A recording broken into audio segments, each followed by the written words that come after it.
जय सिया राम साथियों, आज हम बात करने वाले हैं विदेश यात्रा के सरल योग। हाँ, तो हम आगे बढ़ते हैं। विदेश यात्रा की ग्रह स्थिति और कारण। कुंडली का दूसरा भाव परिवार के बारे में बताता है, परिवार के निकट सदस्यों के बारे में बताता है। पृथकवादी ग्रहों के प्रभाव में जातक अपने परिवार से दूर हो जाता है, इसलिए विदेश यात्रा के संदर्भ में दूसरे घर का अध्ययन किया जाता है। कुंडली के चौथे भाव में हम जातक के मकान के बारे में विचार करते हैं। क्या जातक का अपना मकान होगा या नहीं, जातक की जन्मभूमि के बारे में विचार करते हैं। क्या जातक का अपनी जन्मभूमि से लगाव होगा, क्या जातक अपनी जन्मभूमि के पास रहेगा या दूर चला जाएगा।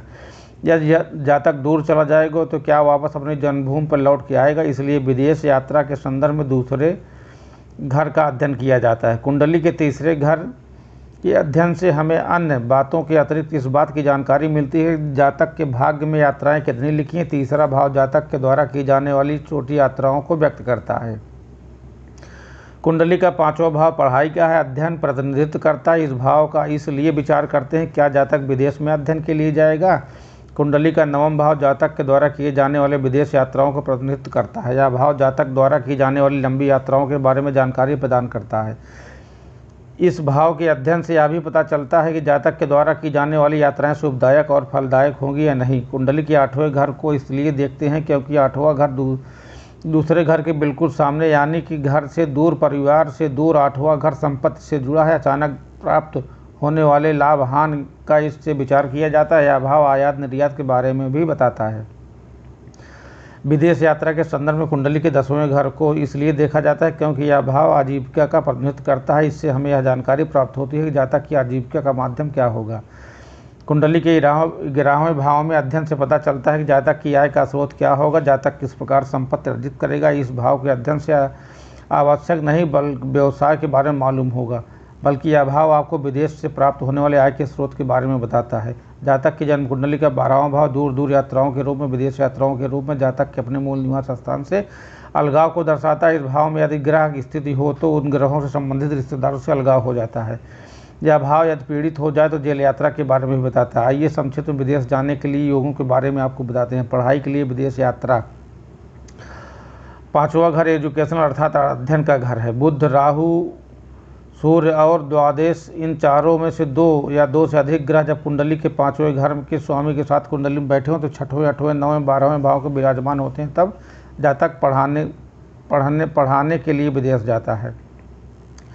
परिवार की ओर से विदेश यात्रा का निमंत्रण। जन्म कुंडली का दूसरा भाव परिवार प्रतिनिधित्व करता है। जन्म कुंडली के दूसरे भाव घर का स्वामी के 6, 8वें, 12वें घर में विराजमान हो जो तो जातक अपने परिवार के किसी व्यक्ति अर्थात रिश्तेदार की मदद से विदेश यात्रा करता है।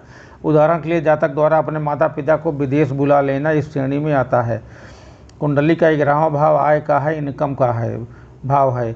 वहीं कुंडली का 10वां भाव जातक की आजीविका का प्रतिनिधित्व करता है। 10वें भाव 11वें भाव के स्वामी ग्रह कुंडली के 6वें भाव है और 12वें भाव में विराजमान हो तो जातक की आजीविका के लिए, पैसा कमाने के लिए विदेश जाता है।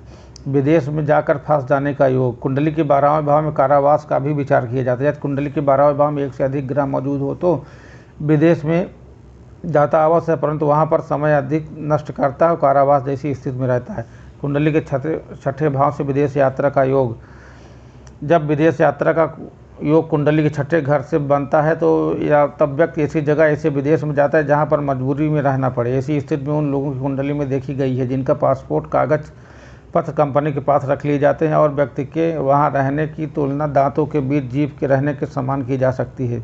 कुंडली के तीसरे भाव में विदेश यात्रा का योग। जन्म कुंडली का तीसरा भाव यात्राओं का स्थान माना जाता है। यदि 9वें भाव के स्वामी का संबंध तीसरे भाव के स्वामी से हो जाए तो विदेश यात्रा का भी योग जन्म कुंडली में विद्यमान हो जाता है। व्यक्ति विदेश यात्रा करता रहता है, आता जाता रहता है। उदाहरण के तौर पर कुंडली के 12वें घर का स्वामी तीसरे घर में हो तो फिर कुंडली के 6ठे भाव, 8वें भाव, 12वें घर का स्वामी तीसरे भाव में विद्यमान हो तो ऐसी स्थिति में व्यक्ति बार बार विदेश आता जाता है और आना जाना लगा रहता है। इस संदर्भ में आप बॉलीवुड के फिल्म स्टार की कुंडलियाँ देख लीजिए। सबकी कुंडलियों का यह योग आपको किसी न किसी रूप में मिल जाएगा। कुंडली के तीसरे भाव बनने से विदेश यात्रा का योग। जय सिया राम सीताराम। वीडियो अच्छी लगी तो चैनल को सब्सक्राइब